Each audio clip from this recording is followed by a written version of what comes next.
উন্নত জীবনের আশায় বড় স্বপ্ন নিয়ে দালালের খপ্পরে পড়ে গিয়েছিলেন লিবিয়ায়। খরচ করেছেন 10 থেকে 30 লাখ টাকা পর্যন্ত। প্রতারিত হয়ে দেশে ফেরত এসেছেন শূন্য হাতে।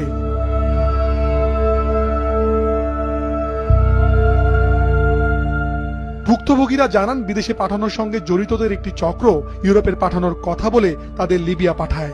টাকা না দিলে করা হচ্ছে অমানবিক নির্যাতন।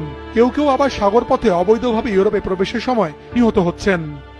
হাতের কবজি হারাইছি, হাতের কবজি হারায়া তারপরে দীর্ঘদিন থাকার পরে এই যে গত 1 তারিখে আমার মাফিয়া তুল্লা নিয়ে গেছিল।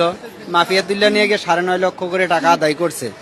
আমরা গেছিলাম দালালের পড়াশোনায় গেছিলাম যে ইটালি পাঠাবে, ইটালি পাঠানোর কোনো নাম নাই। লাভর থেকে আমাদের নির্যাতনের শিকার। আমার মনে করেন নিম্নত 10-12 লাখ টাকা একই হাতে ধরাতে আমি খাইছি। প্রায় আমার এখন বর্তমানে 30 লক্ষ টাকার মতন আমার ধরা হয়ে আছে। যারা গেছে এই স্বপ্ন নিয়ে গেছে, অনেকে 50 লাখ 60 লাখ 70 লাখ টাকা খাওয়াইয়া লাস্টে বাড়ি ঘর সব বেচা খালি হাতে অনেকে ফিরছে, অনেকে মারা গেছে সাগর পথে।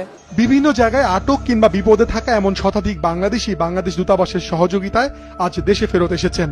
তাদের মানব পাচারকারী